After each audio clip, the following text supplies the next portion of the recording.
नमस्कार, बहुत-बहुत स्वागत है आपका मनी 9 पर। मैं हूं आपके साथ संदीप ग्रोवर। आप देख रहे हैं क्लोजिंग बज़ और क्लोजिंग आज हुई है बड़ी राहत वाली इसलिए क्योंकि कल की गिरावट के बाद आज मार्केट्स में फिर से हरे निशान के साथ क्लोजिंग हुई। खास तौर पे निफ्टी की जहां तक बात है, कल हम गिरकर बंद हुए थे, लेकिन आज मार्केट्स में आ गई रिकवरी, बावजूद इसके कि यूएस में मंदी का डर है और यूएस के मार्केट्स में कितनी बड़ी गिरावट हमने कल देखी। 2 से 4% कल अमेरिकी मार्केट्स गिरकर बंद होते हुए दिखे। उसके बावजूद हमारे मार्केट्स में जिस तरह की रिकवरी लो लेवल से हुई और जिस तरह की क्लोजिंग आज हुई है, इसके मायने क्या हैं, इसे समझना बहुत इंपॉर्टेंट है, क्योंकि कल के लिए हमारे मार्केट्स में किस तरह का एक्शन दिख सकता है, ये समझना बहुत इंपॉर्टेंट है। छोटा हफ्ता है, होली के चलते शुक्रवार को बाजार बंद भी हैं और जिस तरह का न्यूज फ्लो है ग्लोबल फ्रंट से, अब मार्केट की आज की जो क्लोजिंग है वो बहुत ही ज्यादा इंपॉर्टेंट हो जाती है। तो चलिए सबसे पहले हम यही देखते हैं आज बाजार में किस तरह का एक्शन देखने को मिला, कैसी शुरुआत हुई थी, कैसी क्लोजिंग हुई, फिर हम समझेंगे कि कल के लिए आपको किस तरह से रणनीति बनानी चाहिए। एक दिन की गिरावट के बाद निफ्टी में फिर हमने देखा एक रिकवरी देखने को मिली। 22,500 के बेहद करीब हमने देखा जो निफ्टी की क्लोजिंग है वो बनती हुई दिखी। प्रोविजनल क्लोज तो 22,500 के ऊपर आया था, लेकिन जो लास्ट एक एडजस्टेड क्लोजिंग जो आई वो 22,498 के लेवल पर देखने को मिली। तो ऑलमोस्ट आप कह सकते हैं 22,500 का जो लेवल है वो हमने कॉन्कर किया है क्लोजिंग की जहां तक बात है। शुरुआती कमजोरी जरूर थी, जैसे मैंने कहा यूएस में मंदी का डर था, 2 से 4%। अमेरिका कल गिर के बंद हुआ था, तो उसका इंपैक्ट हमारे मार्केट्स में आना लाजमी था, लेकिन कमजोर शुरुआत के बाद लोअर लेवल से अच्छी खासी रिकवरी हुई। ऑलमोस्ट डे हाई पर जाकर आज इंडियन मार्केट्स में क्लोजिंग हुई है निफ्टी की जहां तक बात है। निफ्टी 38 अंक उछला है। सेंसेक्स और बैंक निफ्टी में जरूर हमने गिरावट देखी है। सेंसेक्स 13 पॉइंट नीचे था, लेकिन बैंक निफ्टी में भी जो गिरावट है 363 अंकों की, उसमें ज्यादातर जो हाथ है वो इंडसइंड बैंक का है, जो कि 27% लुढ़का है। अगर उसको निकाल दे तो बैंक निफ्टी भी आज पॉजिटिव साइड पे ही बंद होता हुआ दिखा, जिसमें आईसीआईसीआई बैंक का कंट्रीब्यूशन काफी सॉलिड आज के सेशन में आप कह सकते हैं। 22,314 ये हमारा इंट्राडे लो था निफ्टी पर, जो हमने शुरुआती कुछ मिनटों में छुआ था, लेकिन वहां से ऑलमोस्ट 200 अंकों के आसपास का सुधार हमने निफ्टी में बनता हुआ दिखा। 50 में से 33 शेयर निफ्टी के हरे निशान के साथ बंद होते हुए दिखे। कहां पे मजबूती थी ज्यादा? आईसीआईसीआई बैंक तो आपको गेनर्स में नजर आएगा ही, बीईएल जहां पे ऑर्डर विन की खबर थी, सन फार्मा, बीपीसीएल और ट्रेंट, ये कुछ स्टॉक्स हैं जो कि निफ्टी में टॉप गेनर्स के रूप में आपको नजर आएंगे। इंडसइंड बैंक आज का सबसे बड़ा लूजर था, जीरो था आज का। इन्फोसिस, बजाज फिनसर्व, एमएनएम पावर ग्रिड, ये निफ्टी के लूजर्स में आपको ज्यादा शुमार नजर आएंगे। अब चलते हैं बैंक निफ्टी की तरफ। 47,700 तक हम दिन के दौरान लुढ़क गए थे, लेकिन वहां से करीब 150 अंकों की रिकवरी लेकर 47,850 के ऊपर आज बैंक निफ्टी में जो क्लोजिंग है वो बनती हुई दिखी है। सेक्टोरल साइड में चलें तो रियलिटी में दमदार एक्शन था। 3.5% से ज्यादा की गेंस के साथ यहाँ क्लोजिंग हुई। तेल, gas, PSU, infra, tourism, financial services, metal index ये उछलते हुए दिखे। और निजी बैंक ऑब्वियस सी बात है, क्योंकि इंडसइंड बैंक 27% लुढ़का है, तो उसका निजी बैंक पे तो इम्पैक्ट आएगा। आईटी, डिफेंस, ऑटो, मीडिया और एफएमसीजी, ये कुछ और तबके हैं जो कि आज के सेशन में कमजोर पड़ते हुए दिखे हैं। एडवांस डिक्लाइन थोड़ी सुधरी है कल के मुकाबले। कल 1:4 का एडवांस डिक्लाइन था। आज हमने देखा 1000 से ज्यादा शेयर चढ़कर बंद हुए। 1850 शेयर ऐसे हैं जिनमें आज हमने गिरावट बनती हुई दिखी। मिड कैप जरूर आज हरे निशान में बंद होता हुआ दिखा। इंडेक्स 0.1% के आसपास की बढ़त थी, लेकिन इतनी ही गिरावट लेकर स्मॉल कैप इंडेक्स में आज हमने क्लोजिंग बनती हुई दिखी। इंडसइंड बैंक दिन भर चर्चा में रहा, 27% से ज्यादा लुढ़क गया। एक दिन की सबसे बड़ी गिरावट इंडसइंड बैंक के स्टॉक में आज हमने बनती हुई देखी। जो न्यूज फ्लो था वो आपको आगे समझाएंगे, बातचीत भी करेंगे, प्रमोटर्स का जो टेक आया उसके भी ऊपर भी फोकस करेंगे। लेकिन टाटा कम्युनिकेशन और भारतीय हेक्साकॉम, ये कुछ टेलीकॉम साइड के आइडियाज हैं जो कि आज काफी एक्टिव होते हुए दिखे। बाजार में शुरुआती कमजोरी के बावजूद हमने देखा इनमें आज जबरदस्त गेंस के साथ क्लोजिंग बनती हुई दिखी। तो इस क्लोजिंग के क्या मायने हैं? जो निफ्टी आज हरे निशान में बंद हुआ, इतनी बड़ी गिरावट यूएस में कल हमने देखी, उसके बावजूद चलिए समझते हैं। हमारे साथ पीएचडी कैपिटल के founder and CEO Pradeep Haldar कार्यक्रम में शामिल हो चुके हैं। बहुत स्वागत है सर आपका मनी 9 पर। बहुत धन्यवाद अपना समय शेयर करने के लिए। Good afternoon. Thank you for having me. Good afternoon sir. तो सर सवाल तो बहुत बड़ा है, जिसको शायद आपको देने में जवाब देने में काफी मुश्किल आ जाएगी, क्योंकि 2 से 4% यूएस गिरा, उसके बावजूद ऐसे मार्केट में, ऐसे माहौल में, ऐसे संकेतों के बीच में निफ्टी की पॉजिटिव क्लोजिंग क्या आपको अपना व्यू बदलने के लिए मजबूर कर रही है अब? सर देखिए, मेरा ना यहाँ पे एक थॉट्स है, क्योंकि मैं शॉर्ट टाइम फ्रेम में आता हूँ, उससे पहले थोड़ा बड़ा व्यू में मैं बता देता हूँ। एक चीज, एक डेटा के साथ मैं बात करूंगा। देखिए, जब हर्षद मेहता स्कैम हुआ था 1992 में, उस टाइम पे देखा था हमने, ऑलमोस्ट टॉप से मार्केट 54% नीचे गिरा था। तो रिकवरी टाइम लगा था उस टाइम पे 2 साल 4 महीना। उसके बाद डॉट कॉम बबल जब हमने देखा 2000 में, उस टाइम पे भी ऑलमोस्ट 54-55% मार्केट नीचे गिरा। उस टाइम पे भी अप्रॉक्स ऑलमोस्ट 2 साल टाइम लगा था मार्केट को रिकवरी होने में। उसके बाद the lemon and brother financial crisis 2008 में 61% का डाउनफॉल। उसके बाद 1 साल 6 महीने लगा था मार्केट को रिकवरी करने में। उसके बाद कोविड में भी हमने देखा लगभग 38% मार्केट नीचे गिरा और लगभग 8 से 9 महीने लगा मार्केट को रिकवरी करने में। सो अभी कोविड के बाद फर्स्ट टाइम मार्केट पे करेक्शंस आया है, और मैं शुरू से बोलते आ रहा था कि 21,400 21,800 मैं देख पा रहा हूँ चार्ट में आने वाला है, और हमने एकदम स्टार्टिंग में पकड़ा था और वही हुआ। और लास्ट वीक पे मैंने मेरा स्टेटमेंट बदला, मुझे लगता है सर अभी थोड़ा थोड़ा बाइंग करने, अभी मैं रेडी हूँ बाइंग करने के लिए। अब प्रॉब्लम में है कि अभी आज का जैसे कि लो है निफ्टी का 22,314। सो अभी रिसेंटली जो हाई भी, जो उस दिन मैं आपको लास्ट शो किया था हमने दोपहर में, उस दिन मैंने आपको बताया था सर 22,800 मैक्सिमम जा सकता है, वहां पे मुझे रेसिस्टेंस दिखता है, तो वहां से फिर से नीचे आ गया। अब कल का जो डाउ जोन्स का नेगेटिव क्लोजिंग और आज जो स्टार्टिंग एक नेगेटिव था और पूरा दिन में देखा बाद में कवर हुआ, रिकवरी आया मार्केट पे, मेरा मानना ही है sir market long time frame में ना अभी भी नेगेटिव रहेगा, क्योंकि हमने देखा as per the history, as per the chart, market all time minimum 2 साल 1.5 साल तो ये रिकवरी टाइम लेता ही है। अभी तो सर 4 महीना हुआ है, अभी भी मैं यही पकड़ के चल रहा हूँ, एटलीस्ट 5 to 6 मंथ्स टाइम लगेगा मार्केट को लॉन्ग टाइम फ्रेम में एक जो है बुल रन आने में।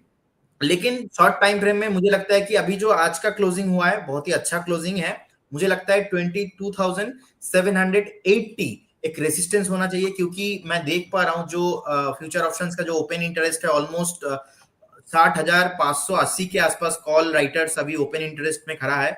सो as per the data resistance है 22,800 के आसपास, तो लोअर लेवल पे 22,300, इसके बीच में अभी थोड़ा टाइम करेक्शन चाहिए, इतने भी हड़बड़ी करने का कोई बात नहीं। कल ऊपर आएगा फिर से 200 पॉइंट, फिर से 200 पॉइंट नीचे चलेगा, यही मार्केट का सेंटीमेंट होने वाला है नेक्स्ट 4 से 5 महीना, टाइम करेक्शन जाएगा।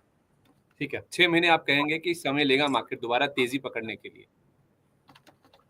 यस, ठीक है, तो 22,780 ये एक लेवल है निफ्टी के लिए, जहां पे मार्केट रुक सकता है या फिर थोड़ा सा एक बार थम सकता है, रेजिस्टेंस ले सकता है। इस लेवल को जरूर आप ध्यान में रख के चलिए। अच्छा सर, ऐसा नहीं है कि मैं आपकी बात समझ गया जो आप कहना चाह रहे हैं कि एकदम से आप तेजी के मूड में मत आ जाइए, पॉइंट वेल टेकन, लेकिन पता कहाँ से ये तेजी का मूड आ रहा है या कहाँ से एक होप आ रही है या फिर जो एक कॉन्फिडेंस आ रहा है ना, वो कॉन्फिडेंस यहाँ से नहीं आ रहा कि हमारे मार्केट्स में खरीदारी हो रही है। कॉन्फिडेंस इस बात से आ रहा है कि कल का जो एफआईएस का नंबर था बिकवाली का, वो केवल 485 करोड़ था। 4,000 करोड़ रुपए से ज्यादा से हमने शुरुआत की थी मार्च के महीने की, और अब हम आ गए हैं 485 करोड़ पर, ऑलमोस्ट 1/10 जहां से हमने शुरुआत करी थी। डॉलर इंडेक्स 104 के नीचे कायम है।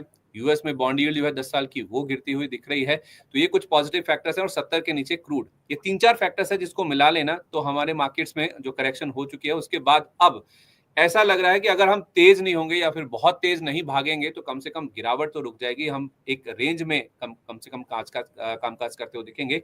वहां से ये लेवल पूरा आ रहा है या फिर जो कॉन्फिडेंस है वहां से आ रहा है। इन 4-5 फैक्टर्स को मिलाकर आपका क्या कहना है? मुझे लगता है ये जो आप फैक्टर्स बता रहे हो डेफिनेटली एग्जैक्टली ये राइट है, और हो सकता है कि 22,800 तक मार्केट एक बार जाए, तो उसके बाद 23,000 भी हाईली पॉसिबिलिटी से एक बार टच करे, लेकिन उसके ऊपर क्लोजिंग देना और फिर से जो एक बाइंग आना, फॉलो अप बाइंग, वो थोड़ा मुश्किल है, तो थोड़ा अभी टाइम करेक्शन के लिए मैं वेट करूंगा। ठीक है, टाइम करेक्शन होगा, नो वरी सर, कोई ऐसी दिक्कत नहीं है। वैसे टाइम करेक्शन ज्यादा झिलाऊ होता है, झिलाऊ इन द सेंस कि ज्यादा आपकी पेशेंस टेस्ट करता है, क्योंकि 200 वाला 100 हो जाएगा, आप उसे बर्दाश्त कर लेंगे, 2 दिन में आप उससे यूज टू हो जाएंगे। लेकिन वही शेयर जो 100 रुपए वाला 100 रुपए से लेकर 120, 130, 140 की रेंज में इधर उधर करता रहेगा, वो आपके माइंड के ऊपर बहुत ज्यादा प्ले करता है। और इनफैक्ट जो रेंज में फंस जाती हैं जो चीजें, जो शेयर्स होते हैं, इंडेक्स होते हैं, वो फिर आपके पोर्टफोलियो के ऊपर और आपके जो इन्वेस्टमेंट डिसीजंस होते हैं ना उसके ऊपर भी इनफैक्ट फिर एक क्वेश्चन मार्क सा खड़ा करने लगते हैं। अरे आप ऐसे शेयर में लगा के बैठे हो जहाँ पे 3-4 महीने से कुछ हुआ ही नहीं है, तो निकाल दें क्या, ये तो नहीं चलने वाला, ये तो अटक गया। तो वो वाले जो फैक्टर होते हैं ना वो टाइम करेक्शन में आते हैं, और उसी जोन में शायद मार्केट्स हमारे अब जाते हुए नजर आ सकते हैं।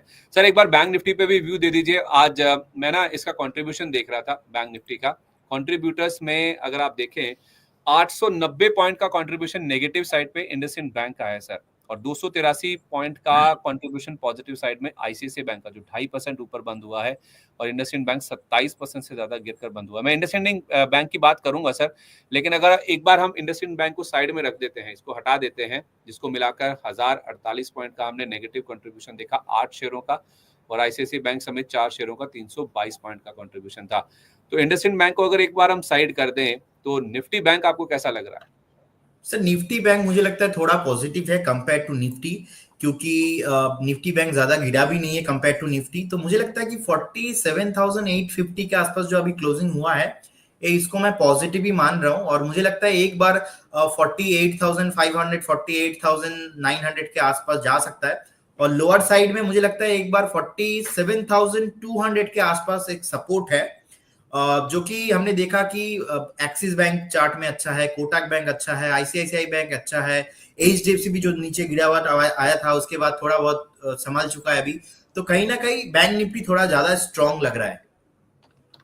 ओके, तो निफ्टी बैंक के लिए आप कह रहे हैं कि 47,200 का जो स्तर है वो अहम सपोर्ट लेवल है और ऊपर में 48,850 48,900 तक के जो जोन्स हैं वो देखने को मिल सकते हैं। चलिए अब बात करते हैं उस स्टॉक की जो निफ्टी बैंक का जिसने आज पूरा जो तख्ता है ना वो पलट दिया, और वो है इंडसइंड बैंक का शेयर। इंडसइंड बैंक में आज हमने 27% की गिरावट बनती हुई देखी। अब तक की इतिहास की देखा जाए तो सबसे बड़ी गिरावट है जो कि स्टॉक में दर्ज हुई है। कल एमडी एंड सीईओ को लेकर जो बयान आए थे, आरबीआई की ओर से अप्रूवल आया था, वो तो एक दिक्कत की बात थी। कल शाम को जिन्होंने बोला कि इन्होंने एक इंटरनल रिव्यू किया है, डिटेल इंटरनल रिव्यू इन्होंने किया है, और उस प्रोसेस रिव्यू के दौरान पता चला है कि कुछ गड़बड़ियां हैं इनके पोर्टफोलियो में, खासतौर पे जो इनका फॉरेक्स डेरिवेटिव्स पोर्टफोलियो है उसमें जो फॉरेक्स डिपॉजिट या बोरिंग को लेकर जो हेज पोजीशंस क्रिएट करी है ना, उसके चलते कुछ डेरिवेटिव लॉस हो सकता है 1,500 करोड़ रुपए का, जो नेटवर्थ पे देखें तो करीब 2.35% के आसपास बैठता है। और इसका आंकलन इन्होंने तो कर लिया है, एक बाहरी एजेंसी भी बैठा दी गई है जांच के लिए, जिसकी रिपोर्ट जो है वो इनफैक्ट इसी वित्त वर्ष यानी कि FY25 के एंड, इसी मार्च महीने के एंड तक आने की उम्मीद है। और उसके बाद फिर ये आंकलन हो पाएगा कि पीएनएल पे किसका कितना इम्पैक्ट इस पूरे जो एक गड़बड़ी है उसका देखने को मिलेगा। तो स्टॉक में इतनी बड़ी गिरावट देखने को मिली। प्रमोटर सामने आके बोल रहे हैं कि आप घबराइए मत, पैनिक मत करिए, हम देख रहे हैं सिचुएशन को, आश्वासन भी दे रहे हैं कि पूरा सपोर्ट देंगे, जरूरत पड़ी तो बैंक में पूंजी डालने के लिए, कैपिटल इन्फ्यूज करने के लिए भी तैयार हैं। लेकिन स्टॉक रुकने का नाम नहीं ले रहा है सर। पूरा मामला सर ये जो सामने आया है इंडसइंड बैंक का, इससे पहले भी हमने देखा है कि 2 बार हो चुका है। कल वाला जो मामला था उससे पहले भी एक बार हुआ है कि एमडी एंड सीईओ का जो पदभार है उसको बढ़ाने के लिए केवल 1 साल का अप्रूवल आरबीआई की ओर से आया, जबकि मांगा गया था 3 साल का अप्रूवल। तो पूरे जो घटनाक्रम है सर इंडसइंड बैंक को लेकर, कैसे आप इसको रीड कर रहे हैं? कोई बहुत बड़ी परेशानी, कोई बहुत बड़ा तूफान आने वाला है, ऐसे इंडिकेशंस हैं? सर फर्स्ट ऑफ ऑल मेरा यहाँ पे व्यू ना प्रॉपर एकदम इंडिपेंडेंट रहेगा, क्योंकि मैंने इससे पहले भी येस बैंक देखा, पीसी ज्वेलर देखा, वाकरांगी देखा, वोडाफोन आइडिया वाला केस देखा। सब केस में कोई भी नहीं चाहता कि अपना घर का मैटर बाहर आए, और बाहर आके मतलब लड़ाई झगड़ा जो चल रहा है वो घर के अंदर होना चाहिए, बाहर नहीं। तो बाहर जब आ जाता है तो हमेशा मैनेजमेंट आता है, मैनेजमेंट आके उनका जो पॉजिटिव एक सेंटीमेंट है वो दिखाता है। लेकिन मार्केट भी सर इमोशन से चलता है, सेंटीमेंट से चलता है, मार्केट भी रिएक्ट करता है। तो आज सुबह जब शो कर रहा था उस टाइम पे भी प्राइस था 720 715 के आसपास। उस टाइम पे भी मैंने बोला था कि यहाँ पे एग्जिट करना चाहिए, और ज्यादा से ज्यादा अगर आपको कोई स्टॉप लॉस लगाना है तो 695 700 का जोन पे आप स्टॉप लॉस लगा लीजिए। तो उसके बाद उस टाइम पे सर 18% 70% नीचे था, तो अभी तो 27% नीचे आ गया। और मुझे और एक चीज मैं हैरान हूं ये देख के कि लास्ट 6 दिन में ना सर ऑलमोस्ट 80% ब्रोकर्स ने कवर किया, 4 से भी ज्यादा रिपोर्ट लास्ट 6 दिन में आ गया इंडोसिन बैंक को लेके, और सब पॉजिटिव ही है। और उसके बाद भी 30% नीचे आ गया। तो कहीं ना कहीं ये दिखा रहा है कि प्रॉब्लम तो सर है। तो अभी मैं प्राइस एक्शन के ऊपर चलता हूँ, मैं प्राइस मेरे लिए एवरीथिंग है। तो एज पर द प्राइस मुझे लगता नहीं है कि इसमें अभी फ्रेश बाइंग करना चाहिए, मुझे लगता नहीं है कि इसमें अभी कुछ ज्यादा पॉसिबिलिटीज है, क्योंकि जो इन्वेस्टिगेशन अभी स्टार्ट हुआ है इसका एलिगेशन लगा है, लेकिन इंटरप्रिटेशन कुछ अभी कंफर्म नहीं आया है। तो बेटर रहेगा एक बार जो इन्वेस्टिगेशन चल रहा है इसका आगे भी जो प्रोसेस रहेगा एक बार खत्म हो जाए, उसके बाद क्या रिजल्ट आ रहा है देखेंगे, उसके बाद इसमें व्यू देंगे। लेकिन जिनके पास है उनको तो पहले ही लास्ट दिन भी जब हम शो कर रहे थे उसमें बताया था कि स्टॉप लॉस मेंटेन करना है, तो इसीलिए स्टॉप लॉस बहुत जरूरी है। सुबह भी शो कर रहा था, उस टाइम पे बताया कि मुझे पसंद नहीं लगता है। अब देखिए सर मार्केट ऐसा है कि एक डायनामिक थिंग है कि हर किसी को अलग अलग, अब जो मैं देख पा रहा हूँ टॉप ब्रोकर्स का रिपोर्ट पॉजिटिव है। अब मैं अलाइन नहीं कर पा रहा हूँ इस चीजों से, लेकिन मेरा व्यू नेगेटिव ही है। सो यही मानना है मेरा, अभी इसमें नेगेटिव ही मैं हूँ, और अगर पॉजिटिव रहूंगा उस 750 के ऊपर क्लोजिंग आएगा, उसके बाद जाके मेरा व्यू मैं चेंज करूंगा। फिलहाल ऐसा स्टॉक बहुत ही रिस्की रखना अपने पोर्टफोलियो में, और रिटेलर्स बहुत फंसा हुआ है, और एक बार नहीं, इंडसइंड बैंक के साथ ऐसा 3-4 बार हो चुका है। तो कहीं ना कहीं तो प्रॉब्लम है, जो प्रॉब्लम बार बार आ रहा है, बार बार दिख रहा है मार्केट को। सर एक बात ना बड़ा डरते हुए, बड़ी सहमी आवाज में, थोड़ा सा डर के साथ पूछ रहा हूँ। इनफैक्ट सवाल आने लगे हैं लोगों के मन में, अगला येस बैंक तो नहीं है ना ये?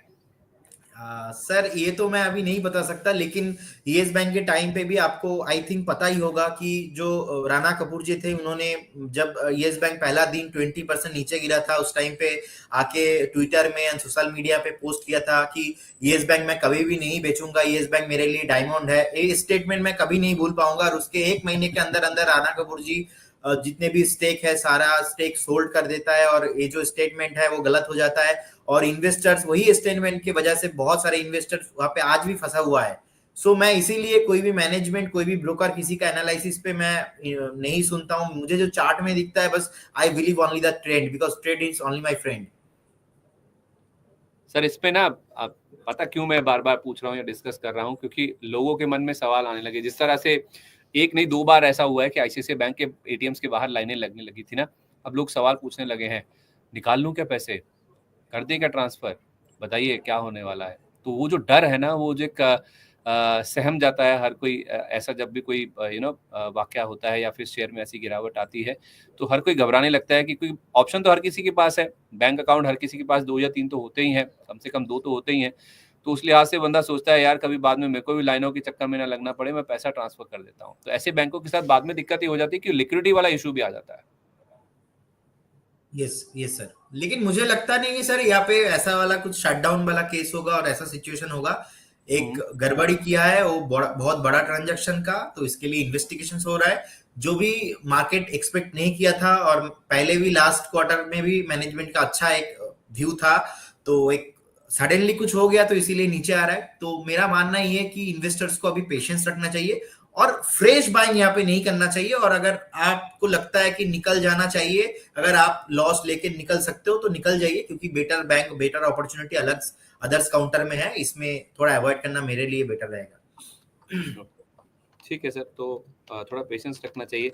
येस बैंक जैसी स्थिति या फिर बंद होने जैसी जो स्थिति है वो फिलहाल इंडसइंड बैंक में तो नहीं नजर आ रही है, तो ऐसी घबराने की या फिर बहुत ज्यादा पैनिक करने की जरूरत इंडसइंड बैंक में नहीं है। लेकिन हाँ, इंडसइंड बैंक का जो इम्पैक्ट है वो आज हमने निफ्टी बैंक पे जरूर बनता हुआ दिखा है। तो अगर हम इसको हटा दें, इंडसइंड बैंक का जो कंट्रीब्यूशन था करीब करीब 900 पॉइंट की गिरावट इसने जो कंट्रीब्यूट करी है, तो उसको छोड़ दे तो फिर तो निफ्टी बैंक में आज जबरदस्त तेजी के साथ जो कारोबार की क्लोजिंग है वो बनती हुई नजर आती। हालांकि एचडीएफसी बैंक आज कंट्रीब्यूट नहीं करता हुआ दिख रहा था, 0.12% की गिरावट के साथ 15 पॉइंट के एक नेगेटिव कंट्रीब्यूशन के साथ दिन का अंत इसने किया है निफ्टी बैंक में। जहां तक बात है, आईसीआईसीआई बैंक स्टार परफॉर्मर था, 2.5% ऊपर था, करीब 300 पॉइंट के आसपास के गेंस यहां देखने को मिले हैं। सर इन दोनों स्टॉक्स पे एक बार आपका व्यू दे ही दीजिए, क्योंकि जब इंडसइंड बैंक की बात चली है तो फिर एचडीएफसी बैंक और आईसीआईसीआई बैंक 2 प्रोमिनेंट बैंकिंग नाम है। क्या अगर किसी के पास है भी या फिर कोई अगर डर भी रहा है तो निकल के कोई विकल्प बचते हैं तो फिर यही नाम जहन में आते हैं?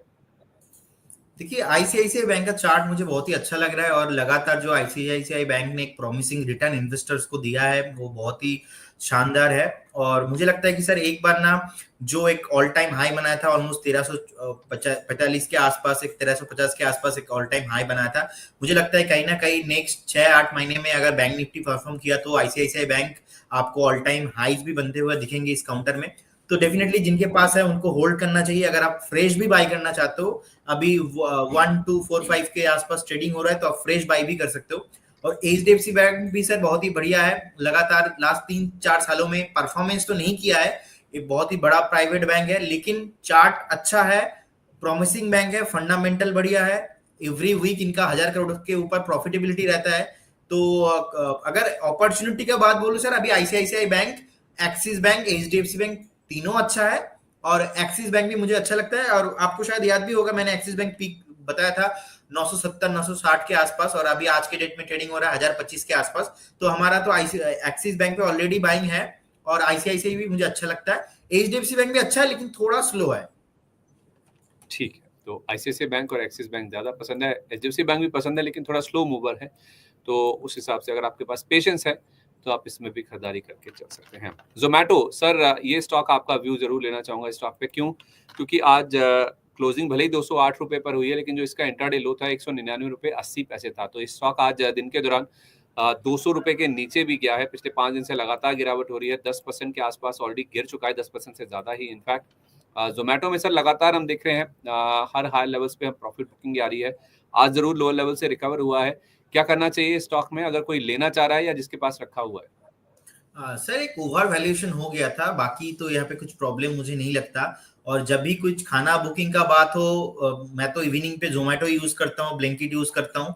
तो बेसिकली मुझे लगता है कि जोमेटो एक प्रॉमिसिंग स्टॉक है। और एक टाइम पे राकेश झुनझुनवाला जी का एक स्टेटमेंट था कि जोमेटो खत्म हो जाएगा। उस टाइम पे हमने देखा कि 130 से ऑलमोस्ट 60 के आसपास आ गया था। उसके बाद 60 से जो रैली पकड़ा, एक फॉलो अप बाइंग जो आया था, तो ऑलमोस्ट 302 के आसपास हाई मेंटेन किया। शॉर्ट टाइम पे बुल मार्केट चल रहा था, तो ओवर वैल्यूएशन था। अभी नीचे आ रहा है। मुझे लगता है जो आज का लो है 199, मुझे लगता है 190 आपको एक स्टॉप लॉस मेंटेन करना चाहिए एक लॉन्ग टर्म के टाइम फ्रेम के हिसाब से। अगर आपके पास हायर वैल्यूएशन के आसपास जोमेटो होल्डिंग है तो आप होल्ड कर सकते हो, कोई बात नहीं। जो अभी 208 210 के आसपास चल रहा है, आप इस जोन पे एवरेज भी कर सकते हो, आप इस जोन पे फ्रेश बाई भी कर सकते हो, लेकिन स्टॉप लॉस रहेगा 190। ठीक है, 190 रुपए का स्टॉप लॉस लगा के आप चाहें तो जोमेटो में फ्रेश खरीदारी करें, और जिनके पास ऊपर का लिया हुआ है वो एवरेज भी करके चल सकते हैं। स्टॉप लॉस जरूर ध्यान से सुन लीजिए, 190 रुपए का आपको लगा के चलना है। सीजी पावर सर, कुछ ऐसे स्टॉक्स भी हैं आज के सेशन में जहां हमने कमजोर बाजार में भी, या फिर जो कमजोर शुरुआत हुई थी उसके बावजूद भी अच्छे गेंस के साथ बंद हुए, और स्टॉक तो आज डे हाई पर जाकर बंद हुआ, 2.5-3% के आसपास की बढ़त लेकर। इन्होंने इनफैक्ट किनेट रेलवे सॉल्यूशंस के साथ एक लॉन्ग टर्म सप्लाई एग्रीमेंट किया है, प्रोपल्शन किट समेत रेलवे के जो प्रोडक्ट्स है उसकी सप्लाई और सर्विसिंग के लिए ये करार किया गया, जिसका इम्पैक्ट हमने आज पॉजिटिव साइड पर स्टॉक में बनता हुआ देखा है। 874 वाला सर 612 रुपए पे मिल रहा है, खरीदना चाहिए या अभी रुकें? देखिए सर, फंडामेंटल तो कंपनी बहुत ही अच्छा है, ऑलमोस्ट डेट फ्री कंपनी है, डिविडेंड भी अच्छा देता है। और अगर आप प्रॉफिट ग्रोथ भी सीएजीआर देखेंगे, लास्ट 5 साल का ऑलमोस्ट 42% के आसपास ग्रोथ रहा है पर्टिकुलर डिस्काउंटर में। 930 करोड़ के आसपास लास्ट ईयर का प्रॉफिट भी, नीट प्रॉफिट भी पोस्ट किया है, 92 करोड़ के आसपास मार्केट कैप भी है। सो नो डाउट कंपनी तो फंडामेंटली बहुत ही अच्छा है, लेकिन ओवर वैल्यूएशन था। ओवर वैल्यूएशन के चलते अभी नीचे आ रहा है, मार्केट भी करेक्शन हुआ है, अच्छा रिटर्न भी दिया है लगातार लास्ट 3 सालों में। तो मुझे लगता है एक बॉटम बनाया है short time chart, weekly chart पे, और एक पैराबोलिक पैटर्न बना के अभी वॉल्यूम भी आ रहा है धीरे धीरे। एक अभी थोड़ा टाइम करेक्शन यहाँ पे लगेगा। अभी 608 चल रहा है, मुझे लगता है कि 590 585 अगर कभी भी आपको मिलता है, this is a very good zone, अच्छा वैल्यूएशन में है आपको। आप फ्रेश बाई भी कर सकते हो। और इस जो पर्टिकुलर अभी चल रहा है 608, मुझे लगता है 10 से 20 रुपया नीचे अगर मिलेगा तो ये अच्छा आपके लिए एक एवरेज करने का मौका रहेगा। कोई टेंशन वाला बात नहीं है, होल्ड कर सकते हो। ठीक है, होल्ड कीजिए, अच्छी कंपनी। थोड़ा नीचे मिले डिप्स पे तो आपको यहाँ पे फ्रेश खरीदारी करने के भी मौके देखने चाहिए।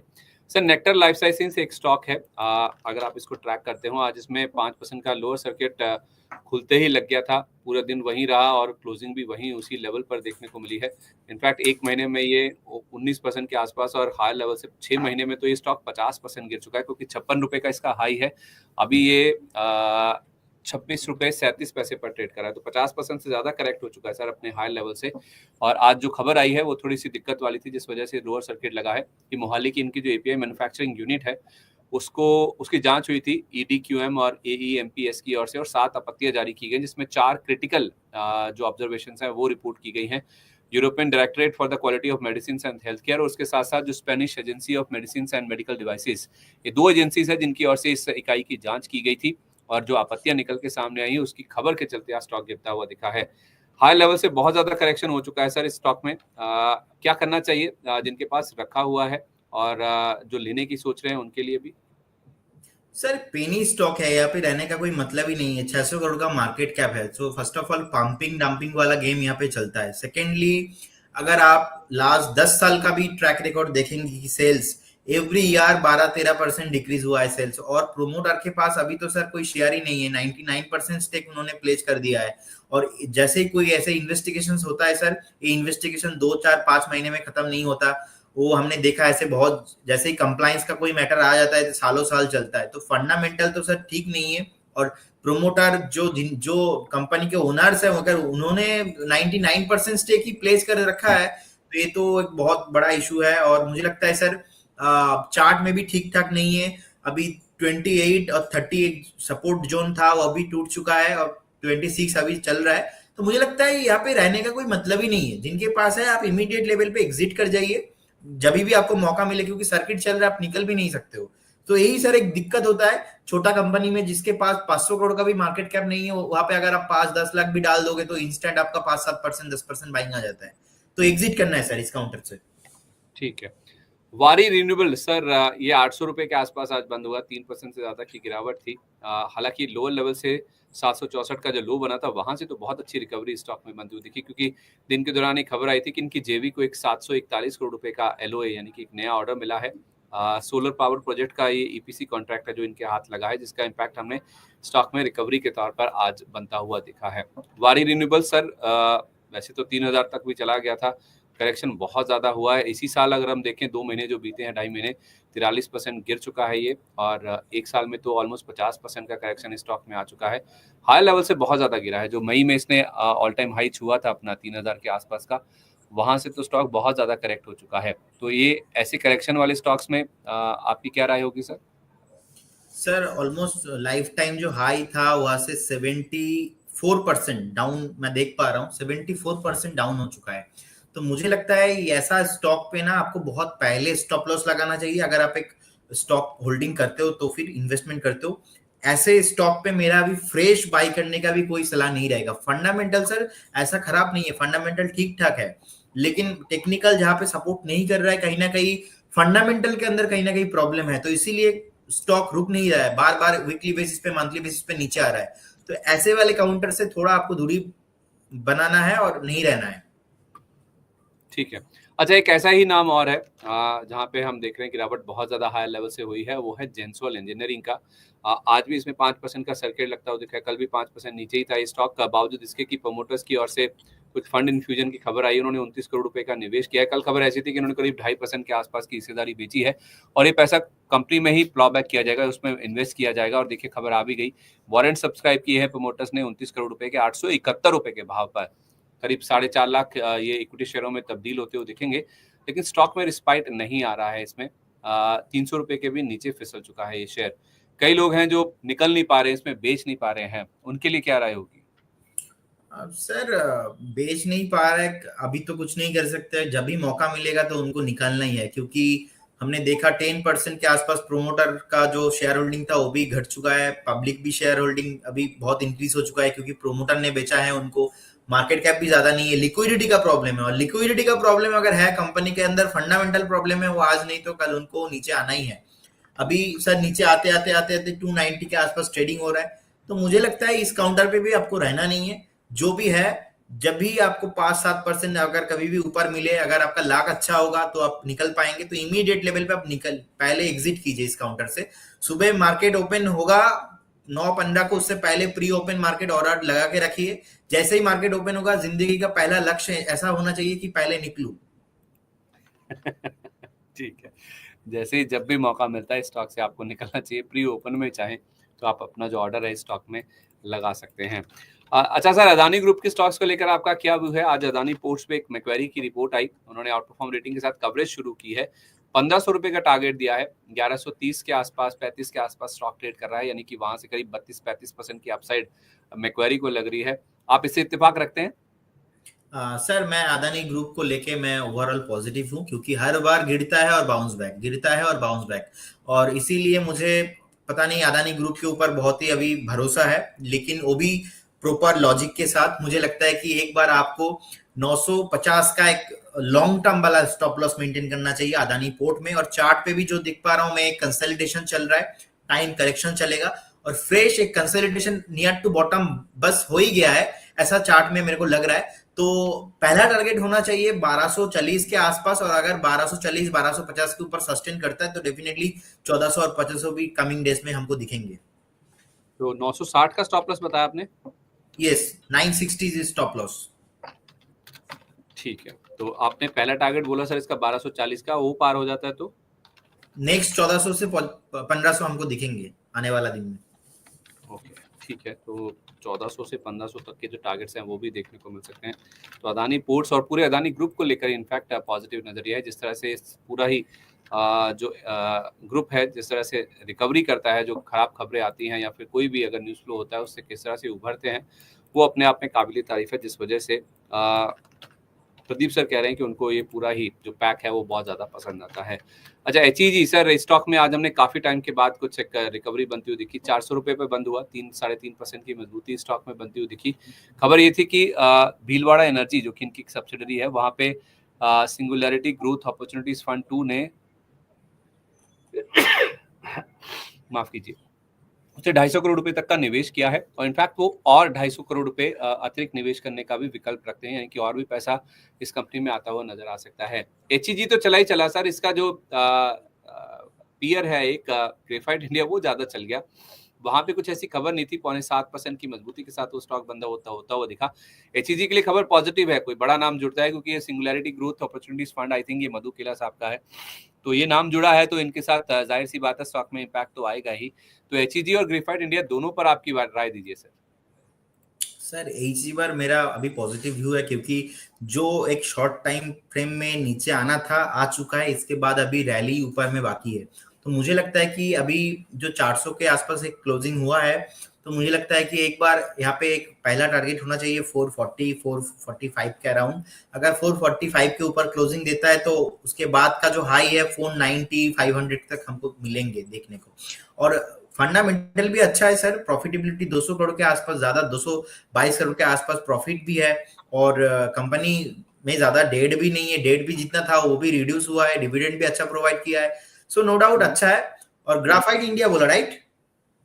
ग्रेफाइट और HEG दोनों सर। ओके, ग्राफाइट में भी सर पॉजिटिव ही हूँ, लीडर है, 8,300 करोड़ के आसपास इनका मार्केट कैप है और टेक्निकल भी बहुत बढ़िया है। दोनों काउंटर्स मुझे लगता है कि कमिंग डेज में चल सकता है और बढ़िया चलेगा। और ग्राफाइट का चार्ट भी देखेंगे, ऑलमोस्ट इनके पास लगभग 400 करोड़ के आसपास प्रॉफिट है। तो in terms of profitability graphite में तो ज्यादा पॉसिबिलिटीज है, फंडामेंटल ज्यादा स्ट्रॉन्ग है ग्राफाइट का। दोनों काउंटर, फिलहाल दोनों काउंटर ही अच्छा है। ठीक है।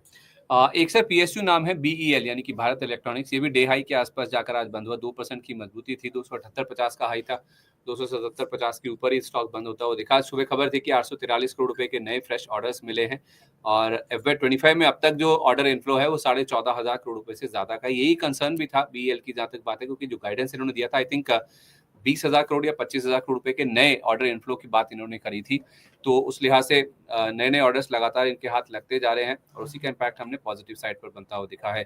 कल शायद एक रिपोर्ट आई थी जिसमें 364 रुपए का टारगेट किसी ब्रोकर ने दिया था।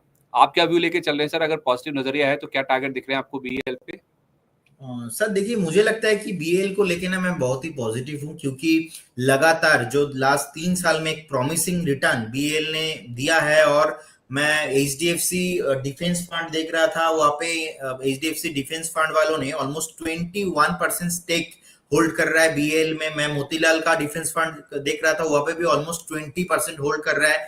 और मार्केट इतना नीचे आया, लेकिन देखिए BEL नीचे नहीं आया। तो मतलब जितना नीचे अदर स्टॉक आया है BEL नीचे नहीं आया। और लगातार ऑर्डर्स के ऊपर ऑर्डर्स उनको मिल रहा है, फंडामेंटल अच्छा है, टेक्निकल अच्छा है। तो मुझे लगता है 280 इसके ऊपर सस्टेन होना चाहिए। अगर 280 इसके ऊपर सस्टेन होता है, वो आज नहीं तो कल सुबह, नहीं तो नेक्स्ट हफ्ते सस्टेन हो ही जाएगा। पहला टारगेट जो मेरा रहेगा 340, और मुझे लगता है कि 400 के ऊपर भी आपको दिखेंगे नेक्स्ट फ्यूचर में। मल्टी वगैरह होने वाला है BEL जैसा स्टॉक, लेकिन एक स्टॉप लॉस भी आपको मेंटेन करना है। स्टॉप लॉस रहेगा आपके लिए 220।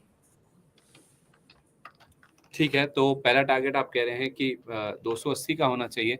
280 पार हुआ तो फिर इस स्टॉक में जो अगला लेवल है वो 340 का खुल जाएगा। 280 ज़्यादा दूर है नहीं, तो 340 पार हुआ फिर 400 तो रुपए तक के जो टारगेट्स हैं वो भी आ जाएंगे, लेकिन आपका स्टॉप लॉस 220 का होना चाहिए। स्टॉप लॉस बहुत इंपॉर्टेंट है, इसको आप जरूर फॉलो कीजिए। जिस तरह के बाजार में हम हैं, जिस तरह का मूड माहौल है बाजार का, स्टॉप लॉस को बहुत स्ट्रिक्टली आपको फॉलो करके चलना चाहिए। एक सर इंटेलेक्ट डिजाइन एक स्टॉक है, जब भी इस पे कोई खबर आती है, खासतौर पे जब पॉजिटिव खबर आती है, तो स्टॉक में रिएक्शन बहुत स्विफ्ट देखने को मिलता है। आज भी 2% की मजबूती के साथ बंद हुआ, 685 तक उछल गया था।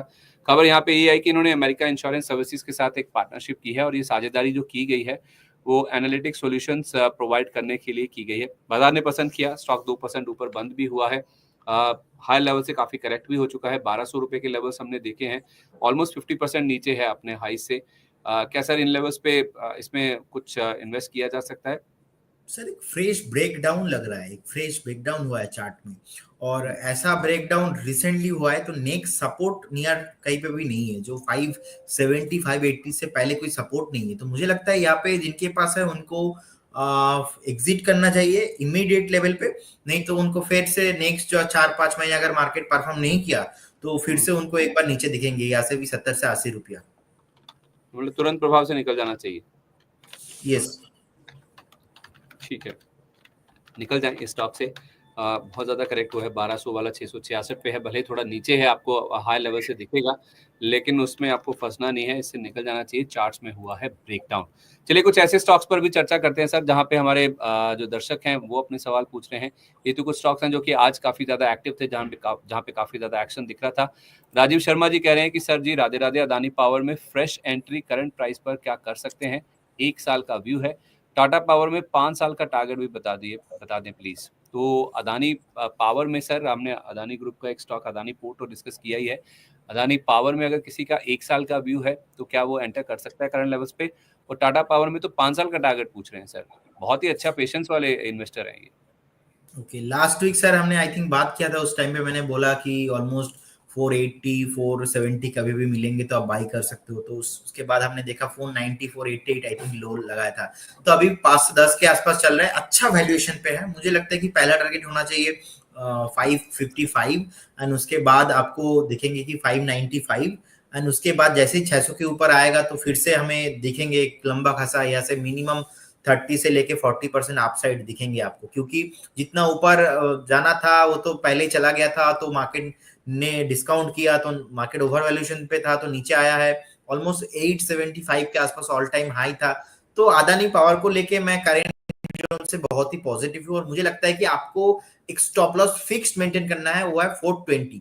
420 का एक स्टॉप लॉस आप मेंटेन कीजिए, और यहाँ से 30 से लेके 35% आप एक आप मूव के लिए रेडी हो जाइए। और टाटा पावर सर फंडामेंटली बहुत अच्छा है। अदानी के साथ प्रॉब्लम क्या है, थोड़ा वॉलेटाइल है, तो थोड़ा क्वांटिटी आपको कम लेना है, ज्यादा नहीं। लेकिन टाटा पावर के साथ सर, टाटा पावर का फंडामेंटल टेक्निकल दोनों अच्छा है। मुझे लगता है कमिंग फ्यूचर में भी अभी जो टाटा पावर ट्रेड हो रहा है लगभग 352 के आसपास, एक बेस बना रहा है, यहाँ पे थोड़ा टाइम करेक्शन चाहिए। एक बेस बनाने में भी एटलीस्ट 3 से 4 महीने लगता है। सो अभी स्टॉक चलेगा नहीं, ऐसा कोई ब्रेकआउट नहीं है, ऊपर से नीचे आया है, थोड़ा टाइम चाहिए 3 से 4 महीना। तो 3 से 4 महीने आपको यहाँ पे दिखेंगे 380 350, फिर से यही जोन पे। सो एक बार अगर 395 400 के ऊपर चला जाएगा टाटा पावर, फिर से टाटा पावर भी रैली करेगा। तो क्या टारगेट्स हैं टाटा पावर के बेस फॉर्मेशन के बाद? बेस फॉर्मेशन के बाद सर मुझे लगता है कि एक बार टाटा पावर यहाँ से फ्रेश हमें 25% इज लाइक पहला टारगेट होना चाहिए हमारा 420, एंड सेकंड टारगेट होना चाहिए हमारा 460 के अराउंड, एंड उसके बाद भी और भी 52 एक हाई बनते हुआ दिखेंगे। और फंडामेंटल सर बहुत प्रॉफिटेबल कंपनी है, 1,12,000 करोड़ के आसपास इनका मार्केट कैप है, 4,500 करोड़ के आसपास प्रॉफिटेबिलिटी है, जो कि बहुत ही अच्छा है। प्रोमोटर होल्डिंग है 46.9% के आसपास, तो बहुत ही है। बुक वैल्यू भी ज्यादा नहीं, ओवर वैल्यूएशन पे थोड़ा है, लेकिन मेरे को लगता है कि as compare to the power sector like Adani Power Tata Power, दोनों स्टॉक ही अच्छा है। लेकिन ज्यादा वॉलेटाइल है अदानी पावर, आपको थोड़ा कम क्वांटिटी लेना है। ठीक है, कम क्वांटिटी अदानी पावर के लिए, टाटा पावर में चाहे तो आप ज्यादा क्वांटिटी लेके चल सकते हैं। रोहिणी मित्तल जी कह रही हैं कि मैंने RIL 1219 पे बाय किया है, मेरा व्यू 2 से 3 साल का है, उसे ज्यादा का भी कर सकते हैं, क्या टारगेट एक्सपेक्ट किए जा सकते हैं सर? क्या ये 2 टाइम्स हो सकता है? और सर इसमें और कितनी डाउनसाइड पॉसिबल है? तो 1219 पे रिलायंस इंडस्ट्रीज लिया हुआ है। अच्छी बात यह है कि इनका 2 से 3 साल का व्यू है, और भी अच्छी बात यह है कि इनके प्राइस के ऊपर इनको मुनाफा हो रहा है, और ये कह रही हैं कि ये होल्ड कर सकती हैं, और 2 गुना होने की उम्मीद लगा के बैठी हैं सर। क्या 2400 हो जाएगा ये? देखिए, आई थिंक सर आपको याद है उस दिन आपने पूछा था, लास्ट जब शो किया था हमने, 1150 के आसपास था। हमने बताया था कि रिलायंस इंडस्ट्री नेक्स्ट आपको दिखेंगे नहीं इस लेवल पे। तो देखते देखते एक हफ्ता भी नहीं हुआ, 1150 1160 से 1250 के आसपास आ गया है। तो इनका बाइंग है ऑलमोस्ट 1220 के आसपास, तो मुझे लगता है आपको होल्ड करना चाहिए। नहीं, यहाँ से 2 से 3 साल में तीन, अगर आपका 3 साल का व्यू है तो मुझे लगता है ठीक ठाक है। आपको हो सकता है 100% रिटर्न ना मिले, एटलीस्ट ऐसे 60% से 70% रैली हो सकता है, लेकिन ये भी डिपेंड करेगा मार्केट के ऊपर, क्योंकि लगातार जो इतना मार्केट भागा है, तो इसीलिए मैं ये एक्सपेक्ट नहीं कर रहा हूँ नेक्स्ट 2 साल में यहाँ से डबल हो जाएगा। एटलीस्ट आपका व्यू होना चाहिए 5 साल, तब को जाके मैं मानूंगा कि नहीं एटलीस्ट यहाँ से डबल हो जाएगा। क्योंकि मैं एक स्टेटमेंट देख रहा था सर, शंकर शर्मा सर ने बोला नेक्स्ट 5 साल मार्केट नहीं चलेगा, और समीर अरोड़ा जी ने बोला है कि नहीं मार्केट चलेगा। एक डिबेट में देख रहा था, तो मुझे बहुत ही इंटरेस्टिंग लगा। तो रिलायंस इंडस्ट्री बहुत ही एक मेजर रोल है निफ्टी के अंदर, तो रिलायंस इंडस्ट्री के ऊपर बेस करके नेक्स्ट मार्केट का मूवमेंट होगा। तो मुझे लगता है आपका व्यू होना चाहिए एटलीस्ट 4 से 5 साल, 2-3 साल नहीं, एटलीस्ट 4 से 5 साल होना चाहिए। बहुत ही अच्छा काउंटर है, मैंने लास्ट वीक भी रिकमेंड किया था, वैसे 100 रुपीज अभी ऊपर है और आपको होल्ड करना है। ठीक है, 5 साल का व्यू दीजिए रोहिणी जी। आपका जो प्राइस है वो डबल हो सकता है। आपने 2 से 3 साल का यहाँ पे व्यू लेके आपने शायद बाइंग किया है। थोड़ा और नजरिया लंबा कर लीजिए, आपके पैसे डबल हो जाएंगे, लेकिन 5 साल का आपको यहाँ पे व्यू लेके चलना होगा। राम सिंह जी कह रहे हैं कि IOC 123 पे बाय किया है सर, और बाय कर लें क्या? स्टॉप लॉस और टारगेट बताइएगा, और 6 to 12 मंथ्स और शॉर्ट टर्म की प्रोस्पेक्टिव से भी। तो IOC ले रखा है सर, पूछ रहे हैं कि और ले लेना चाहिए क्या इसमें? 123 पे पहले बाय कर रखा है।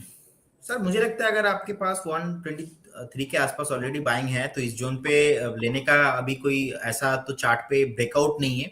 तो अगर IOC HPCL ऐसे स्टॉक्स अगर कभी भी नेक्स्ट आपको मार्केट करेक्शंस में मिलता है, उस टाइम पे एवरेज कीजिए। लेकिन अभी जो चार्ट में अभी एक मुझे लगता है टाइम करेक्शन में जाएगा और एक कंसोलिडेशन करेंगे, अभी ब्रेकआउट नहीं आएगा। सो एक बार उनको 129 और 130 एक जोन है जो एक लास्ट हाई बनाया था, तो 130 के ऊपर एक क्लोजिंग पहले होना चाहिए। 130 के ऊपर अगर क्लोजिंग आता है तो नेक्स्ट आपको एक बार 145 से लेके 150 दिखेंगे चार्ट में। ओके, तो फ्रेश खरीदारी नहीं करनी है इसमें, है भले ही 150 का लेवल या 140 लेवल भी पार हो जाए। यस, ठीक है, तो जितना है उतना ही रखिए आप राम सिंह जी, और ज्यादा ऐड करने की जरूरत फिलहाल नहीं है, क्योंकि बाजार में हो सकता है टाइम करेक्शन, एक कंसोलिडेशन का जो फेज है उसमें ज्यादातर स्टॉक्स फंसते हुए नजर आ सकते हैं। भले ही प्राइस करेक्शन ना हो, लेकिन टाइम वाइज एक रेंज में स्टॉक्स जो टाइम बताएंगे, जिसको टाइम करेक्शन हम बोलते हैं, वो हो सकता है कि इन स्टॉक्स में आता हुआ दिखे। तो इसलिए थोड़ा सा आप वेट कर लीजिए फिलहाल इसमें, और अपना जो कैपिटल है आप मत डिप्लॉय कीजिए, ऐसा हमें प्रदीप सर बता रहे हैं। सुमित जी कह रहे हैं सर सीला फॉर्म 50 शेयर हैं, 850 पे इन्होंने बाइंग कर रखी है। बाकी इन्होंने कोई व्यू तो नहीं शेयर किया कि कितना लंबा ये होल्ड करना चाहते हैं या किस हिसाब से इन्होंने लिए हैं, कहाँ तक रख सकते हैं ये। लेकिन सर 850 पे लिया हुआ 700 रुपए पर आ गया है, तो लॉस तो हो रहा है 150 रुपए का। क्या सलाह देंगे आप इनको? सर उनको रखना नहीं है। प्रोमोटर होल्डिंग से लेके ऑलमोस्ट फंडामेंटल जितना पैरामीटर्स में चेक करता हूँ, ऑलमोस्ट 90% नेगेटिव है। चार्ट में भी हमने यही देखा, लास्ट 2 साल से जब टॉप बनाया था ऑलमोस्ट 2000 के आसपास, उससे अभी 50% से ज्यादा नीचे आ गया है। सो रिसेंटली एक सपोर्ट भी था 755 के आसपास, वो भी ब्रेक हो चुका है, अभी 705 है। नेक्स्ट जो सपोर्ट है वो 560 के आगे नहीं है, 560 नेक्स्ट सपोर्ट है। तो उनको बेटर होगा कल जैसे ही मार्केट ओपन होगा एक बार एग्जिट करना बेटर रहेगा इस पर्टिकुलर काउंटर पे, और एवरेज भी नहीं करना है। RVNL पे व्यू दीजिए सर। दीपन पॉल जी कह रहे हैं कि 342 पे लिया हुआ है, क्या करें? सेल कर दें या फिर होल्ड करें?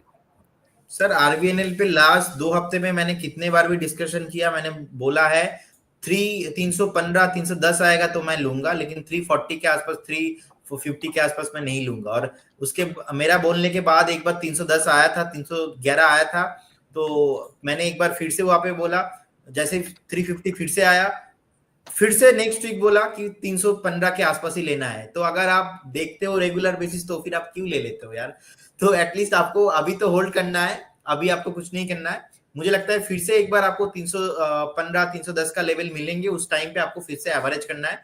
क्योंकि सर मार्केट जो है ऐसे ही 4-5 महीने चलेगा तो बहुत ही हाई वोलेटिलिटी रहेगा, और जैसे ही 2-4 दिन में रैली आएगा तो इन्वेस्टर को लगता है कि नहीं चलो बाइंग आ चुका है, ब्रेकआउट आ चुका है, फिर से 2021 वाला मार्केट आ चुका है। लेकिन ऐसा नहीं है, यही मार्केट का एक गेम है, यही एक खेल है मार्केट का, जो आपको समझ में आते आते बहुत नुकसान हो सकता है। और इसीलिए सर मैं मतलब रेलवे को लेके जो भी मेरा व्यू रहा है, मेरा हमेशा से यही रहा है कि एटलीस्ट जितना बॉटम पे, जितना फेयर वैल्यूएशन पे अगर बाइंग हो सकता है तो हमेशा इन्वेस्टर के लिए वही अच्छा होता है। ठीक है सर एक अनंतराज पे भी व्यू दीजिए। आज बाजार में वॉलेटाइल था बाजार, लेकिन ये स्टॉक आप देखेंगे तो 5% से ज्यादा चढ़कर बंद हुआ है। 500 रुपए के पार निकल गया है ये स्टॉक आज फिर से। इसमें इनफैक्ट हमारे एक दर्शक हैं, वो कह रहे हैं कि इस पे कुछ तो बताइए सर, क्या कर रहे हैं, क्या करना चाहिए इसमें, इन्होंने खरीद रखा है या खरीदना चाहते हैं। वो व्यू है। जब वो खबर आई थी सर, डेटा सेंटर बिजनेस को लेकर कंसर्न्स हुए थे, स्टॉक में काफी बड़ी गिरावट आई थी और 500 रुपए के नीचे वाला शेयर अब थोड़ा 500 के ऊपर आ गया है। चार्ट्स में कोई रिवर्सल के संकेत, फ्रेश खरीदारी के इंडिकेशंस?